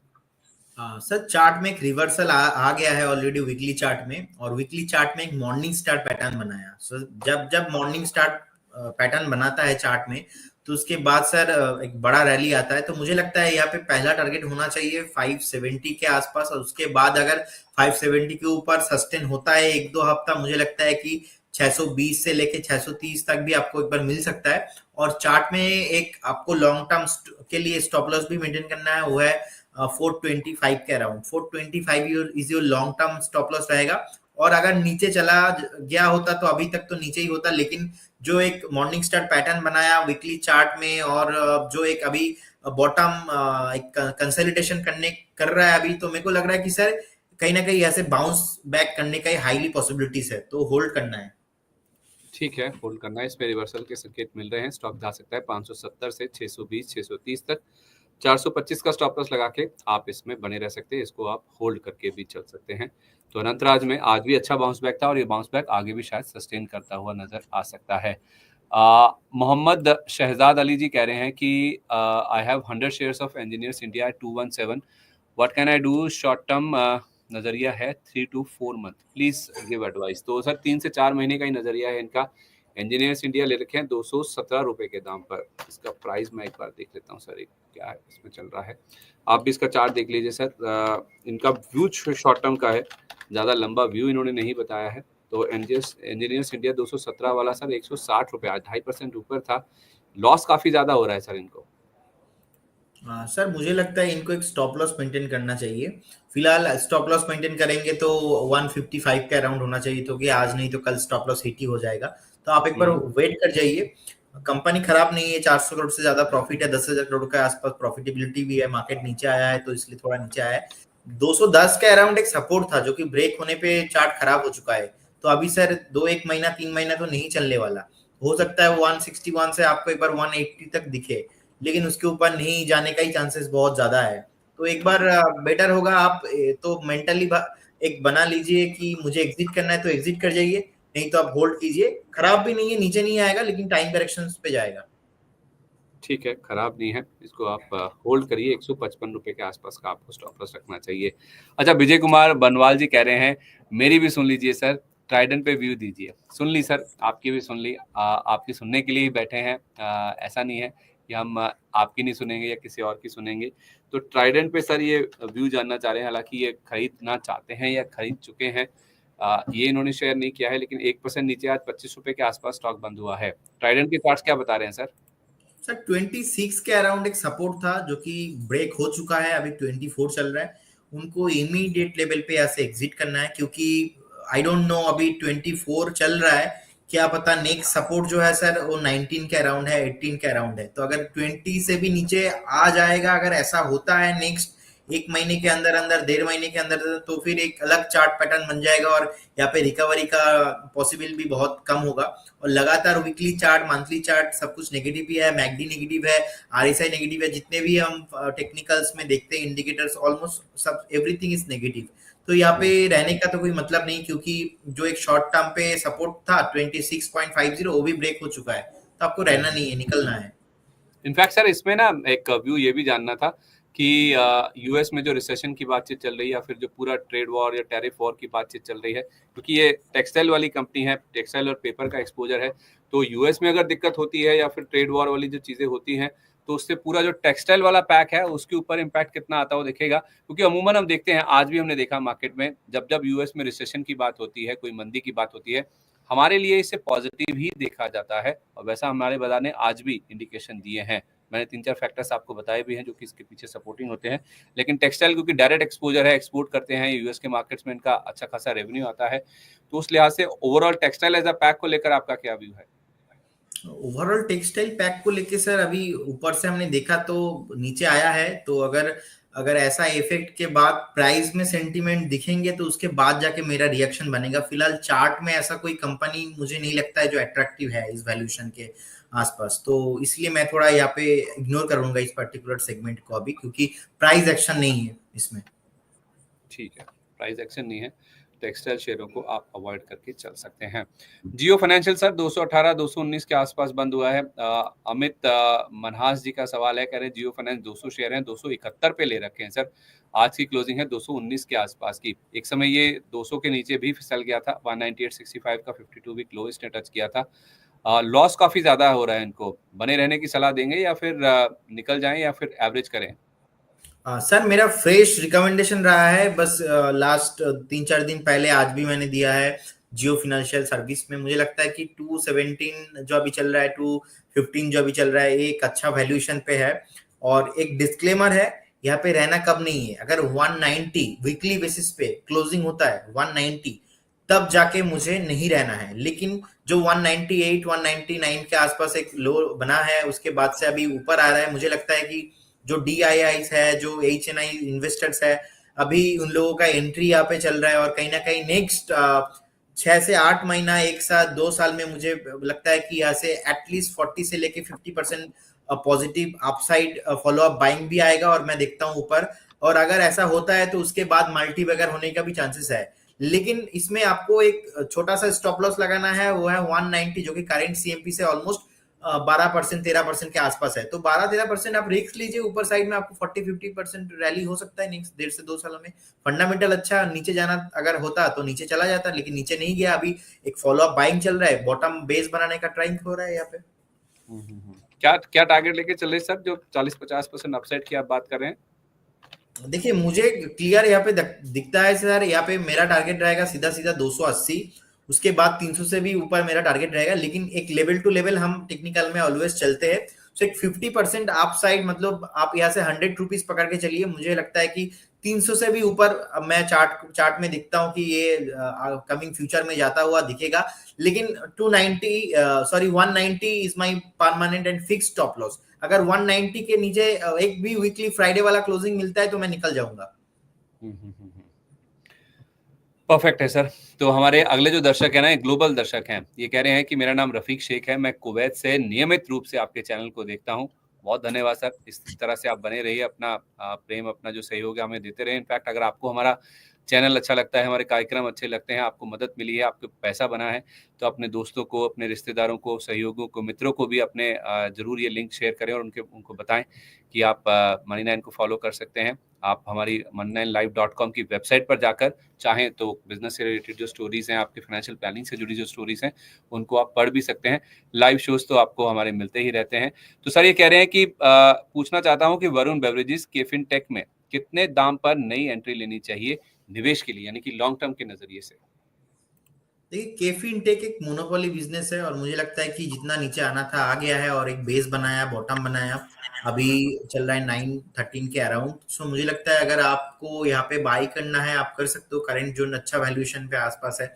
और क्योंकि मोनोपोली है इनका बिजनेस पे, जितने भी कैम्प्स का डेटा और केफिन का म्यूचुअल फंड में जो भी काम होता है, मैक्सिमम कैम्प्स और केफिन टेक्नोलॉजी के अंदर ही होता है। सो ये तो सालों साल खत्म होने वाला नहीं है। बहुत एक अच्छा टेक्नोलॉजी है जो कि पूरे इंडिया में जितने भी इन्वेस्टर्स है, जितने भी डिस्ट्रीब्यूटर्स है, सबको ये कंपनी प्रोवाइड करता है। अभी 913 के अराउंड ट्रेडिंग हो रहा है। मुझे लगता है एक बार आपको स्टॉप लॉस के साथ होल्ड करना चाहिए। स्टॉप लॉस होगा 820 के अराउंड, और मेरा जो टारगेट रहेगा वो है 1080, उसके पास उसके बाद रहेगा 1160। सो 1080 और 1160 दोनों टारगेट के लिए नेक्स्ट 6 से 8 महीना मेरा एक व्यू रहेगा। और वरुण, क्या बोला सर आपने? स्टॉप लॉस बता देंगे सर केफिन टेक का? केफिन टेक का स्टॉप लॉस आ गया 820 रहेगा मेरा स्टॉप लॉस सर। दूसरा नाम सर वरुण बेवरेजेस था।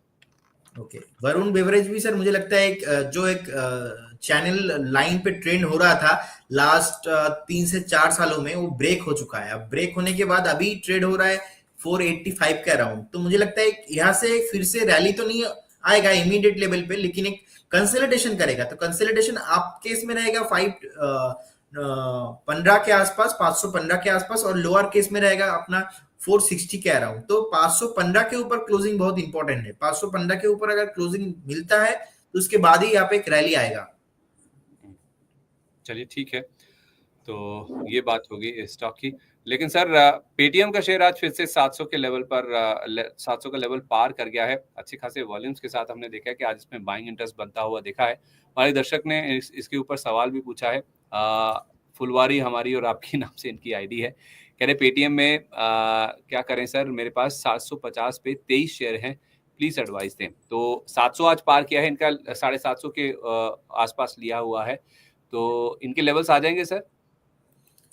सर इनके लेवल तो आ जाएंगे, लेकिन आने के बाद इनको एग्जिट करना है और पेटीएम पे एंट्री तभी लेना है जब पेटीएम एटलीस्ट 1200 रुपया के ऊपर क्लोजिंग मिलेगा, उसके बाद लेना है। अब आप सर बोल सकते हो कि 1200 रुपये तो बहुत दूर है। हाँ, क्योंकि पेटीएम का जो रेगुलेशन को लेके प्रॉब्लम आया था, आरबीआई से जो कंप्लायंस प्रॉब्लम हुआ था, उसके बाद पेटीएम ने बहुत ट्राई किया इसको रिकवर करने में, लेकिन प्राइस एक्शन पे वो नहीं दिख रहा है। हमने देखा, हाँ सर ये तो सही है कि ऑलमोस्ट जो 300 के आसपास आ गया था, 300 साढ़े 300 के वहां से भी तो ऊपर है, लेकिन एक रेसिस्टेंस बना हुआ है 1000 के आसपास, 1050 के आसपास। तो इसके ऊपर जाना बहुत ही इंपॉर्टेंट है, क्लोजिंग देना बहुत ही इंपॉर्टेंट है। और आज तक सिंगल 1% भी रिटर्न इन्वेस्टर्स को दे नहीं पाया। गलत टाइमिंग पे आईपीओ लिस्टिंग कराया, गलत वैल्यूएशन के साथ लिस्टिंग कराया। सो इसीलिए मुझे लगता है कि 1200 के ऊपर आएगा, उसके बाद ही मैं यहाँ पे एक मेरा व्यू चेंज करूंगा। फिलहाल तो अभी नो एंट्री। ठीक है, फिलहाल है नो एंट्री। 1200 जब तक पार नहीं हो जाता तब तक आपको इस शेयर से दूर रहना है। एक और आउट परफॉर्मर है सर आज का इंडिजिन, जिसमें आज हमने 13% से ज्यादा का मूव बनता हुआ देखा। 572.80 का लेवल है जो कि स्टॉक में आज हमने बना है। गणेश सर्वे जी का सवाल है, कह रहे हैं इंडिजिन 95 शेयर मेरे पास हैं 584 पर, क्या करें? तो 13% चल भी गया तब भी इनके दाम से नीचे ही है। वैसे आज 598 भी इसने टच किया था, तो 584 ज्यादा दूर नहीं रह गया इनके दाम से। सर उनको होल्ड करना चाहिए, 525 एक स्टॉप लॉस मेंटेन करना है। और न्यू चार्ट है, ज्यादा चार्ट नहीं अभी है मेरे सामने, तो 5 ऐसे न्यू चार्ट पे मेरा आईपीओ हाई स्ट्रेटेजी चलता है, तो 525 आपको स्टॉप लॉस मेंटेन करना है और होल्ड करना है। मुझे लगता है कि एक टारगेट आना चाहिए, वो है 595, और उसके बाद अगर 595 के ऊपर सस्टेन करता है तो आपको एक बार 630 भी दिखेंगे। ओके, 595 से 630 तक के जो टारगेट हैं वो पॉसिबल है, तो आप एक स्टॉप लॉस रख लीजिए 525 रुपए का। इसको आप होल्ड करके चलें और उम्मीद करें कि आपके जो लेवल्स हैं वो स्टॉक में आते हुए नजर आ सकते हैं। तो बने रहने की सलाह है। स्टॉप लॉस भी आपको दे दिया गया है और टारगेट क्या आपको फॉलो करना है वो भी आपको जरूर ध्यान में रखना चाहिए। एक बार चाहें तो दोबारा वहां पे जाके आप रिव्यू भी कर सकते हैं, लेकिन आज स्टॉक में हमने काफी अच्छी मजबूती बनती हुई दिखी है। एक सर पीजी इलेक्ट्रोप्लास्ट, इस शेयर को लेकर कमलेश जी का सवाल है, कमलेश बैथा जी का, कह रहे हैं कि 920 रुपए पर शेयर लिए हुए हैं, प्लीज एडवाइस करें पीजी इलेक्ट्रोप्लास्ट। ओके, देखिए चार्ट में बहुत ही अच्छा लगता है मुझे, और जो एक टॉप बनाया था ऑलमोस्ट 1023 के आसपास, उसके बाद नीचे आ गया। एक इंटरेस्टिंग फैक्ट सर, ऐसा बहुत कम स्टॉक में दिखने को मिलता है कि अप्रैल 24 के बाद कभी भी स्टॉक ने अपना वीकली जो एक एवरेज मूविंग प्राइस है वो कभी भी ब्रेक नहीं किया। रिसेंटली हाईली पॉसिबल था कि ब्रेक हो जाएगा ऑलमोस्ट 730 740 के आसपास, लेकिन वहां पे भी सपोर्ट लिया। तो मुझे लगता है चार्ट में रिकवरी है, फॉलो ऑन बाइंग फिर से लोअर साइड से आ रहा है। और नेक्स्ट जो हाईली पॉसिबिलिटीज है, जो 52 हाई है 1023 के आसपास, तो वो भी एक बार दिखने को मिलेगा। उसके बाद फिर से आपको नीला खुला आकाश में जाने को लिए रेडी होगा स्टॉक, तो फिर से उनको अगर जिनके पास है उनको होल्ड करना है, और फ्रेश बाई भी आप कर सकते हो, बहुत ही बढ़िया स्टॉक है। चलिए ठीक है सर। विजय प्रजापति जी कह रहे हैं कि 3-4 शेयर इनके पास है। आईओसी हम वैसे डिस्कस कर चुके हैं, इसके अलावा आईआरएफसी, एनएचपीसी और सुजलॉन, ये बाकी जो 3 स्टॉक्स हैं इनके टारगेट पूछ रहे हैं ये। ओके, देखिए स्विट्जरलैंड में बेसिकली अभी 53 के आसपास चल रहा है, 44 45 के आसपास एक बेस बना है, तो मुझे नहीं लगता 44 43 इमीडिएट लेवल पे ब्रेक होगा। आप एक बार होल्ड कीजिए, 59 एक टारगेट होना चाहिए, 59 के आसपास एक रेजिस्टेंस है। अगर 59 क्रॉस करता है उसके बाद आपको 65 68 तक टारगेट दिखेंगे, तो फिलहाल अभी होल्ड कीजिए। और सेकंड सर आपने क्या बोला, आईओसी, राइट? आईओसी को लेके सर मेरा व्यू यही है कि अभी 124 के आसपास ट्रेडिंग हो रहा है, अभी 129 के ऊपर जैसे ही जाएगा तो 135 आ सकता है, लेकिन फिलहाल ऐसा कोई अट्रैक्टिव चार्ट नहीं है इसमें, कोई ब्रेकआउट आ गया है और बहुत भागेगा ऐसा वाला सिचुएशन नहीं है। आपको थोड़ा टाइम देना पड़ेगा, 3 से 4 महीना। ठीक है। और कौन सा स्टॉक सर? IRFC और NHPC। ओके,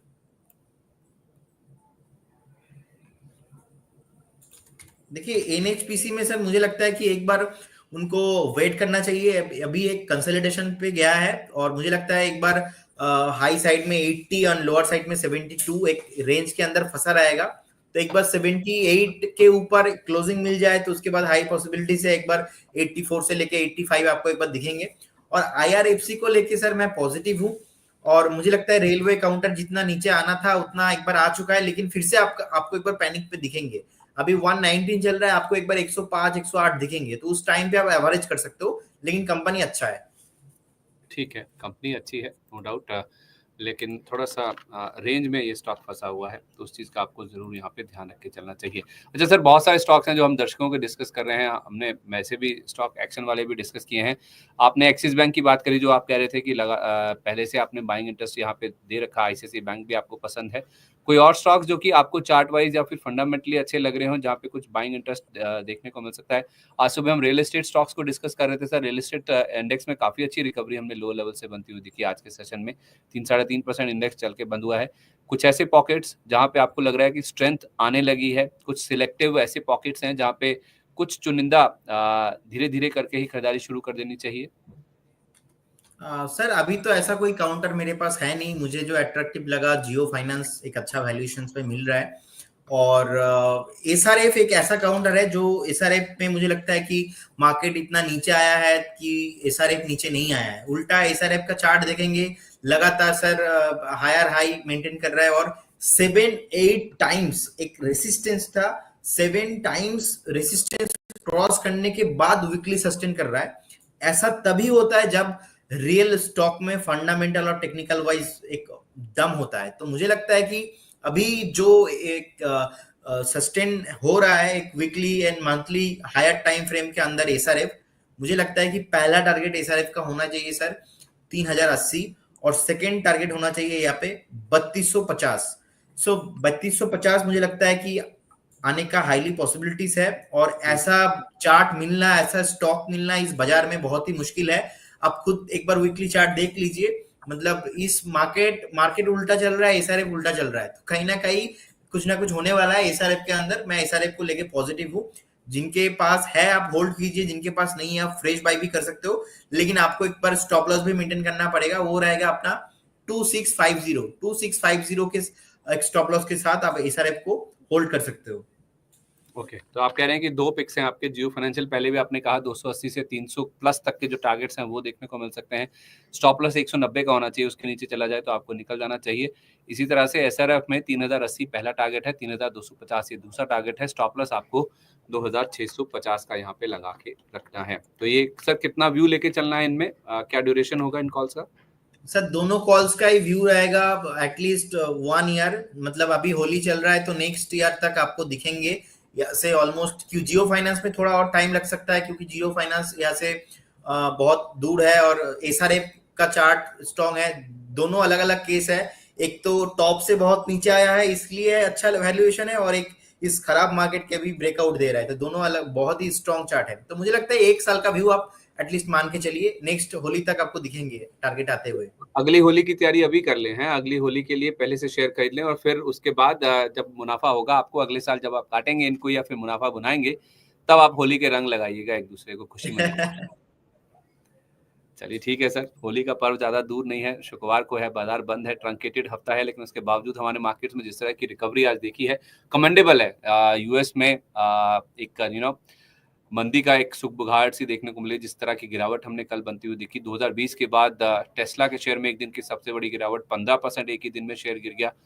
बहुत कम देखने को मिलता है, लेकिन जो है वो है। लेकिन उसके बावजूद आप देखिए हमारे मार्केट्स में जो रेजिलियंस देखने को मिली आज के सेशन में, वो अपने आप में काबिले तारीफ है। चलिए सर, इसी नोट पे शो को हम बाइंड अप करते हैं, आपसे विदा लें। बहुत धन्यवाद आपका, लेकिन उससे पहले कोई डिस्क्लोजर्स, क्योंकि बहुत सारे स्टॉक्स को लेकर चर्चा हुई है, आपने जियो फाइनेंशियल एसआरएफ रिकमेंड भी किए हैं। यस सर, सर जो भी स्टॉक जियो फाइनेंशियल एसआरएफ मेरा रिकमेंडेशन रहा है, और during the session any stock, कोई भी स्टॉक पे मेरा कोई पर्सनल पोजीशन नहीं है और हमारे कोई भी एनालिस्ट का पर्सनल पोजीशन नहीं है। And investment in securities market subject to market risk. एक बार जो भी दर्शक हमें देख रहा है उनका पर्सनल एडवाइजर से एडवाइस लेने के बाद ही इन्वेस्टमेंट कीजिए। Thank you. चलिए, बहुत धन्यवाद sir, thank you so much अपना कीमती समय आज हमारे साथ शेयर करने के लिए। तो क्लोजिंग बस को यहीं पर समेटते हैं। आज की क्लोजिंग तो इनफैक्ट आप कह सकते हैं कि दमदार है, एक्शनेबल थी। क्यों? क्योंकि हमने देखा है कि बाजार में लोअर लेवल से रिकवरी काफी अच्छी देखने को मिली। 200 पॉइंट नीचे था सुबह। आज अब गिफ्ट निफ्टी की बात करें, कमजोर शुरुआत हुई भी, नीचे हम गए भी, लेकिन लोअर लेवल से ऑलमोस्ट 200 पॉइंट की रिकवरी लेकर निफ्टी में क्लोजिंग हुई है। तो कल के लिए तैयारी आप मजबूती के साथ करिए। बस इतना उम्मीद कीजिए, इतनी दुआ कीजिए कि यूएस में कोई खराब खबर ना आ जाए, यूएस में कोई बहुत बड़ी गिरावट ना हो जाए। तो वैसे तो हमें कोई ऐसी जरूरत नहीं है सपोर्ट की, लेकिन फिर भी कहते हैं ना कि सबके साथ मिलकर चलना चाहिए। तो हम ग्लोबल संकेतों को, ग्लोबल मार्केट्स को छोड़ नहीं सकते हैं। तो उनका अगर स्टेबल रहना भी हमारे लिए काफी पॉजिटिव हो जाएगा। उनका डॉलर इंडेक्स ज्यादा ऊपर ना जाए, बॉन्ड यील्ड नीचे आती रहे और एफआईज का पैसा आने लगे। कल 485 करोड़ की बिकवाली का नंबर था, आज कहाँ पे नंबर आता है सुबह आपके साथ डिस्कस करेंगे। 8:30 बजे आप हमारे साथ जुड़िएगा ओपनिंग बज में। तब तक के लिए मुझे आप दीजिए इजाजत। नमस्कार।